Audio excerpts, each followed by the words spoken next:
Bonjour à tous et à toutes, j'espère que vous allez bien. Aujourd'hui, on part sur les traces d'un explorateur au destin aussi exceptionnel que tragique. Au service de Louis XIV, René Robert, cavalier de la Salle, a parcouru la région des Grands Lacs de ce qui deviendra les États-Unis et le Canada actuel, puis le fleuve du Mississippi, et a ainsi découvert les territoires situés entre la vallée du Saint-Laurent et le delta du Mississippi. Mais son aventure prend une tournure tragique. Vous voulez en savoir plus sur l'aventure de la Salle? Venez avec moi.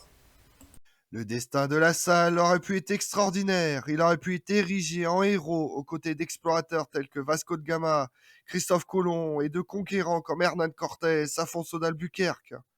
Cependant, le destin en a décidé autrement. Le 19 mars 1687, René Robert Cavalier de La Salle est tué par un de ses compagnons d'une balle dans la tête au terme d'une expédition dans la région du Mississippi.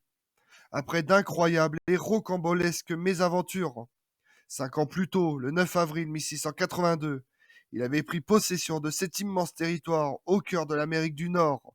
Il l'avait baptisé Louisiana. Mais 5 ans plus tard, impossible pour l'explorateur de retrouver le chemin de sa découverte.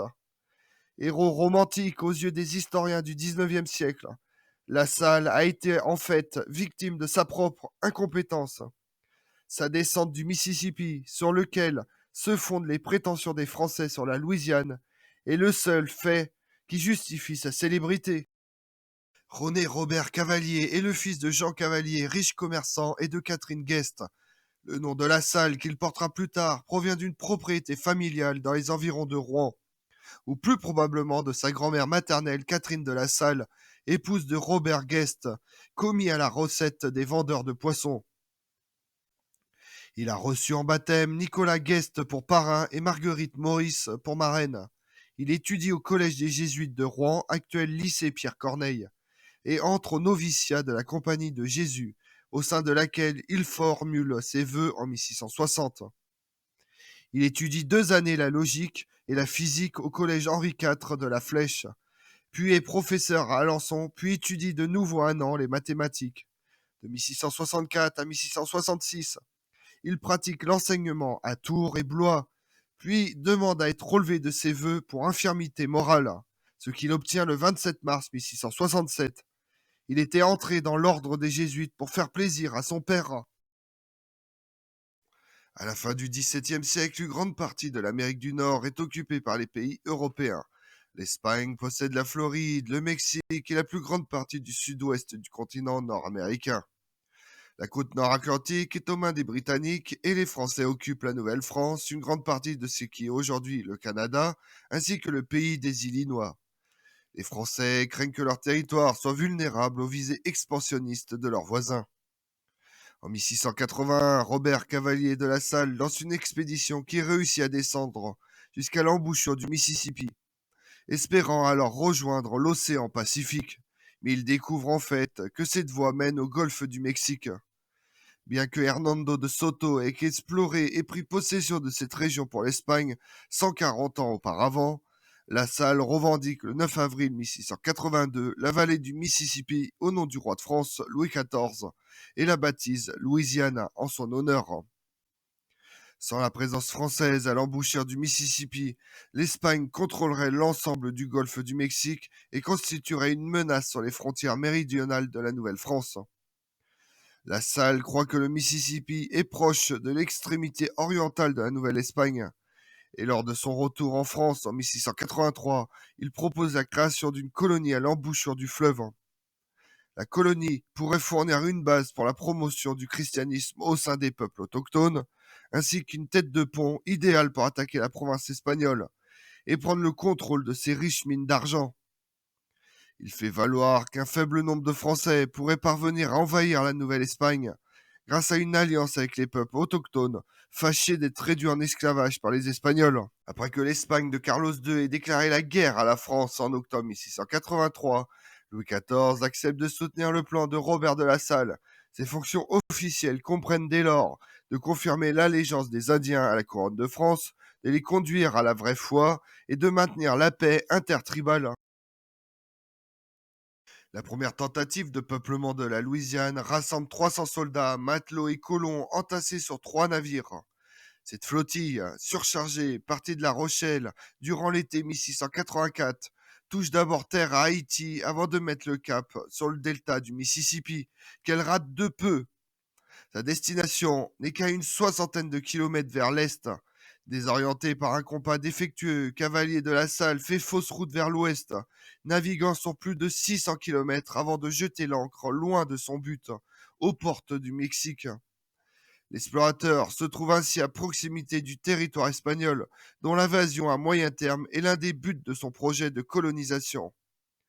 C'est ce qui a d'ailleurs amené l'explorateur à falsifier l'une de ses cartes pour donner à la cour de Versailles l'impression que le Mississippi avoisinait les mines d'argent de l'Empire espagnol. La flottille française entre dans la baie de Motogorda au début de l'été 1685. Cavalier de la Salle y perd l'un de ses navires qui s'échoue rapidement dans la vase. C'est avec le bois du navire qu'il fait ensuite ériger un fort sur les terres de la nation des Karankwaka. L'explorateur est perdu. Je voyais un homme qui s'était moqué de la cour et qui se moquait de nous, dénonce l'ingénieur Jean-Baptiste Minet, auteur de l'une des relations de voyage. Les effectifs de l'expédition fondent de moitié avec le retour en France du navire amiral. Cavalier de la Salle ne conserve qu'une barque qui s'échoue à son tour en 1686 par la faute d'un pilote enivré par le vin d'Espagne embarqué à son bord. Les restes de ce bâtiment de 16 mètres de long ont été retrouvés en 1995. Il renfermait encore 3 canons de bronze, des grenades et des coffrets de perles destinés aux autochtones. On y a également découvert le squelette parfaitement conservé d'un homme ayant entre 35 et 45 ans couché en position fétale, à proximité d'un petit tonneau. La belle est aujourd'hui exposée au Texas State History Museum. Coupée du monde, la colonie française de la baie de Motagorda est décimée par la maladie, la faim et des escarmouches avec les autochtones de la région. Ces revers de fortune surviennent dans un pays infecté de serpents venimeux. Tout cela a contribué à affaiblir l'ascendant de Cavalier de la Salle, déjà compromis par les maladresses de son neveu, l'autoritaire Moranget. Après 2 expéditions plus ou moins fructueuses avec l'établissement de forts et la découverte de terres, avec l'établissement de colons et de petites colonies, l'explorateur entreprend une ultime tentative au début de 1687 pour retrouver le Mississippi par les terres. En décembre 1681, La Salle rassemble son équipage pour une nouvelle expédition, laissant en janvier 1682 le fort Crève-Cœur avec 23 Français et 18 Amérindiens. Il atteint le confluent du Mississippi le 6 février 1682. Le 6 avril, l'expédition est en vue du golfe du Mexique. Le 9 avril, il prend possession de ces vastes territoires au nom de la France et leur donne le nom de Louisiane en l'honneur du roi Louis XIV, qui écrira au gouverneur de la Barre que cette découverte est fort inutile et qu'il faut de la suite empêcher de pareilles découvertes. Même s'il lui ordonne d'y retourner et d'y implanter une colonie. À l'embouchure du Mississippi, La Salle enterre une plaque de cuivre gravée et érige une croix revendiquant le territoire pour la France. Au fil de la traversée, les choses n'allèrent pas en s'améliorant. L'encombrement extraordinaire du Joli, la chaleur, la lenteur de la navigation et le manque d'eau potable ne tardent pas à produire leur effet. Une cinquantaine de personnes, La Salle compris, tombèrent malades. On décide donc le 18 de se hâter vers Saint-Domingue. L'expédition sera malmenée par des attaques de pirates et accumulera les erreurs de navigation. Le Saint-François tombe aux mains des corsaires espagnols aux Indes occidentales, au large d'Hispaniola. Le 25 novembre, les 3 navires restants quittent le petit Goave, aujourd'hui en Haïti. Ils accostent finalement sur la côte du golfe du Mexique. Mais La Salle ne reconnaît pas l'endroit où il se trouve. L'explorateur, qui était à l'ouest de l'embouchure du Mississippi, croit qu'il avait dérivé vers l'est. Mettant le cap à l'ouest, longeant la côte, la flottille arrive près de la baie de Matagorda au Texas. Puis on passa plusieurs jours à chasser et à explorer le littoral sans pouvoir acquérir de certitude sur l'endroit exact où l'on avait abordé. Perplexe, La Salle tenta pourtant de se faire croire qu'il était parvenu à l'embouchure du Mississippi, comme nous le relate un témoin de l'expédition. Lors de la manœuvre pour entrer dans cette baie, l'aimable s'échoue sur un banc de sable et coule. La quasi-totalité de sa cargaison est perdue. Le commandant Tanguy le Gallois de Beaujeu, capitaine de la marine royale, commandant le Joli, dont la mésentente avec La Salle fut patente tout au long de l'expédition, décide de rentrer en France, abandonnant l'explorateur. Il fait débarquer le chargement du Joli et décide de retourner en Europe en mars 1685 avec à son bord du personnel qui fait défection. À son arrivée en France, il prédit l'échec fatal et suicidaire de l'expédition de La Salle. Celle-ci ne compte alors plus qu'un navire, la Belle, et 180 personnes sur les 300 embarquées à La Rochelle quelques mois plus tôt. Les membres restants de l'expédition sont finalement contraints d'établir le fort Saint-Louis près de Victoria au Texas. De là, La Salle mène une opiniâtreté des recherches vers l'est pour essayer de retrouver le Mississippi. Malheureusement pour lui, il est à plus de 600 km du fleuve et ses tentatives infructueuses se heurtent surtout à des Amérindiens hostiles aux désertions, à la malnutrition et aux morts accidentelles. En février 1686, son dernier navire, la Belle, s'échoue en raison de l'ivresse du pilote. Après 2 années longues et difficiles qui voient la colonie de 180 hommes réduite à 40 personnes, dont 7 enfants, La Salle décide de tenter le destin. Il quitte le campement en direction de l'Illinois, accompagné de 16 hommes, parmi eux son frère aîné, Jean Cavalier, prêtre de son état, Colline Crevel de Moranger, le neveu de La Salle, et Henri Joutel, son homme de confiance.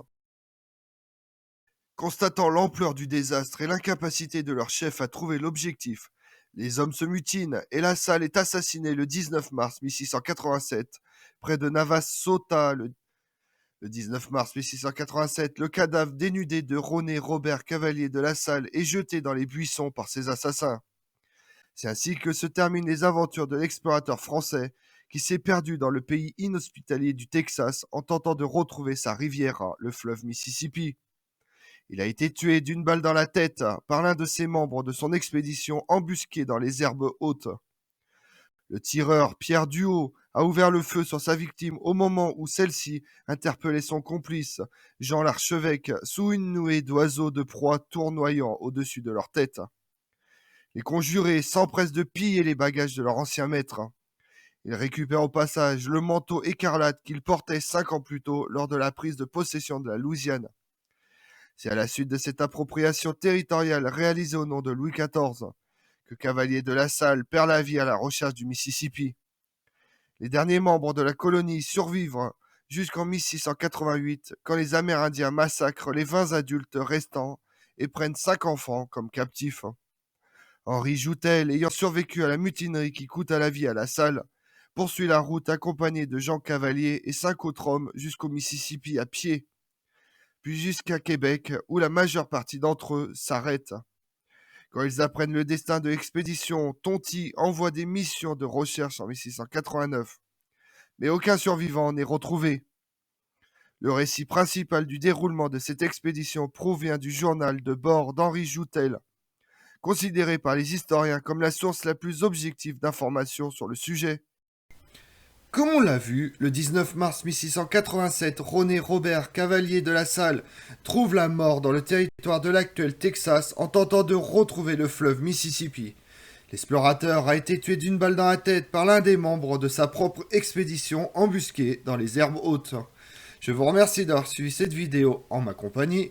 Si vous voulez connaître mes autres vidéos, retrouvez-moi sur ma chaîne YouTube Tout sur l'Histoire avec Damien, mais également sur les réseaux sociaux, Twitter et Instagram, Histoire Damien. Et pensez à liker, commenter et vous abonner. Je vous remercie à tous.